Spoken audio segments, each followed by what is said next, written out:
में एक के बाद एक सुंदर लड़कियों का किडनैप हो रहा है और उनके परिजनों को पैसा दिया जा रहा है। लेकिन अजीब बात यह है कि पैसा मिलते ही पति या पिता अपनी वाइफ या बच्चों की तलाश ही नहीं करते। पर इस बार उस गैंग ने गलती से देश के सबसे बड़े एक्स गैंगस्टर की बीवी को किडनैप कर लिया और उसके बाद शुरू होता है एक अलग लेवल का खेल। तो चलो शुरू करते हैं आज की ये धमाकेदार मूवी एक्सप्लेनेशन। कहानी की शुरुआत में हम देखते हैं कि डोंग अपने दोस्त के साथ सुबह सुबह मछली बाजार में मछली डिलीवरी कर रहा होता है। तभी वहाँ एक यूनियन लीडर किसी आदमी से बकाया पैसा वसूलने के लिए उसे मारपीट कर रहा होता है। डोंग ये सब देखकर भी एक शांत लड़के की तरह मैटर इग्नोर कर देता है, क्योंकि यूनियन लीडर बहुत पावरफुल आदमी होता है। उस वक्त यूनियन लीडर जब डोंग के पास से गुजरता है तो उसकी पीठ पर थाप देते हुए बोलता है, गुड, तुम बहुत अच्छा काम कर रहे हो, इसी तरह अपना काम जारी रखो। आदमी के प्रति नफरत होने के बावजूद वह उसे रिस्पेक्ट देकर विदा करता है। उस समय हम देखते हैं कि डोंग एक और फोन पाकर बहुत जल्दी वहाँ से चला जाता है और वहाँ जाकर एक नया बिजनेस प्लान करता है। इस बार वह कोरिया से किंग क्रैब इंपोर्ट करने वाला है। तब हमें समझ आता है कि डोंग पहले ही कई बिजनेस में इन्वेस्ट कर चुका है और हर बार धोखा खा चुका है। लेकिन डोंग अब रुकने वाला नहीं है, इसलिए वह बार बार कोशिश करता है और नए जोश के साथ शुरू करने के लिए तैयार रहता है। ठीक इसी तरह इस बार भी वह कुछ पैसे लोन लेकर इस बिजनेस में फिर से इन्वेस्ट करता है। हालांकि वह जानता था कि किंग क्रैब का जहाज आने में कुछ महीने लग सकते हैं। अगली सीन में हम देखते हैं कि डोंग की पत्नी कभी सीनियर होम में सर्विस करने वाली और कभी होटल में वेटर के रूप में काम कर रही है। तब हमें समझ आता है कि डोंग के अब तक के अलग अलग बिजनेस के कारण वे पहले ही काफी कर्ज में फंस चुके हैं, इसलिए दोनों अब कड़ी मेहनत कर रहे हैं ताकि उस कर्ज से निकलने का रास्ता खोज सके। जब डोंग अपनी पत्नी के साथ रात को घर लौट रहा होता है तब उनके बातचीत में हमें पता चलता है कि डोंग का हर बार बिजनेस में नुकसान होना उसकी पत्नी को बिल्कुल पसंद नहीं है। इसके अलावा इस बार डोंग ने बिना पत्नी की अनुमति के नया इन्वेस्ट किया है। हालांकि वह अपनी पत्नी को बताना चाहता है, लेकिन उसकी पत्नी की नापसंदगी के कारण वह ये बात खुलकर नहीं कह पाता। अगली सीन में हम देखते हैं कि एक रेसिडेंशियल बिल्डिंग में कर्ज वसूलने के लिए एक बुजुर्ग आदमी पर टॉर्चर किया जा रहा है। जब बुजुर्ग आदमी पैसे देने में नाकामयाब होता है और उसे मारने का प्लान बनता है, ठीक उसी समय उसकी बेटी घर लौट आती है। बुजुर्ग आदमी की बेटी के आने पर कर्ज वसूलने वाला ग्रुप बुजुर्ग को छोड़ देता है और उसकी बेटी को किडनैप कर लेता है। तभी हमें पता चलता है कि यही ग्रुप असल में महिला ट्रैफिकिंग ग्रुप है। जब वे लड़की को लेकर जा रहे होते हैं तब डोंग की कार को पीछे से धक्का देते हैं। इसके बाद जब डोंग कार से उतरकर उन्हें रोकने की कोशिश करता है तो वे उसके साथ बुरा बर्ताव करने लगते हैं। यह देखकर डोंग की पत्नी भी कार से उतर आती है और इस सीन में महिला ट्रैफिकिंग ग्रुप का लीडर उसे पसंद कर बैठता है। ठीक उसी समय बिना कोई बात बढ़ाए ट्रैफिकिंग ग्रुप का लीडर अपने ड्राइवर को मार देता है और डोंग के पास आकर सॉरी बोलकर चला जाता है। मतलब समझ ही रहे हो। अब देखो ये अगला क्या प्लान करेगा। खैर, अगले दिन सुबह डोंग यूनियन लीडर के पास जाता है अपना बकाया पैसा लेने के लिए, लेकिन लीडर बताता है कि अभी पैसे नहीं दे पाएंगे, बाद में आओ। डोंग की जिद के चलते यूनियन लीडर उसे सिर्फ 2000 रुपए देता है और डोंग वहाँ से चला जाता है। लेकिन इस बार डोंग को लौटते ही एक बुरी खबर मिलती है। उसे पता चलता है कि जहाज गलत रास्ते पर जाकर चीनी बॉर्डर पार कर चुका है, जिस वजह से चाइना सरकार ने जहाज को रोक दिया है। इसका मतलब है कि अब जहाज आने में और भी देर होगी। सुनकर डोंग के सिर पर जैसे डूनिया टूट पड़ा। इसके बाद हम देखते हैं कि डोंग जिस इंस्टीट्यूशन से लोन लिया था वह डोंग की पत्नी के पास एक लीगल नोटिस भेजती है। नोटिस में लिखा होता है कि अगर लोन नहीं चुकाया गया तो उनका घर और कार बेच दी जाएगी। ये देखकर डोंग की पत्नी का मूड खराब हो जाता है और वह बाहर चली जाती है। दूसरी तरफ आज उसकी पत्नी का बर्थडे होने के कारण डोंग उसे सरप्राइज देना चाहता है, इसलिए वह अपनी पत्नी को शहर के एक बड़े रेस्टोरेंट में डिनर के लिए इनवाइट करता है और वहां महंगे खाने के साथ इंतजार करने लगता है। इसके बाद डोंग की पत्नी वहां पहुंचती है और लोन और नए बिजनेस के बारे में सवाल करती है। डोंग तब कहता है, आज तुम्हारा बर्थडे है, हम इस बारे में बाद में बात करेंगे। ये कहते हुए दोनों के बीच थोड़ी झगड़ा हो जाती है। तब डोंग अपनी पत्नी को और सरप्राइज देने के लिए बर्थडे का केक लेने जाता है, लेकिन लौटकर वह देखता है कि उसकी पत्नी अब रेस्टोरेंट में नहीं है। फिर उसे लगता है कि शायद गुस्सा होकर वह चली गई, इसलिए वह भी निराश होकर घर लौट आता है। डोंग उस दिन घर लौटते लौटते रात हो जाती है और घर के सामने पहुंचकर देखता है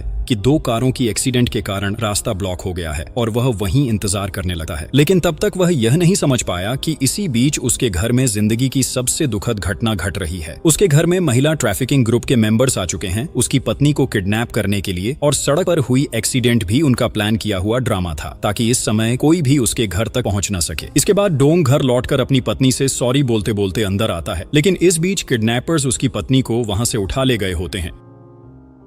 घर लौटकर डोंग देखता है कि घर के सभी सामान बिखरे हुए हैं और उसे समझ आता है कि कुछ तो गलत हुआ है। वह घर के हर कोने और आसपास की जगहें ढूंढता है लेकिन नहीं पाता। फिर वह तेजी से नजदीकी पुलिस स्टेशन जाता है और मिसिंग रिपोर्ट फाइल करता है। वहां जाकर डोंग देखता है कि घर के आसपास सभी सीसीटीवी कैमरे उस समय बंद थे। तभी उसे एहसास होता है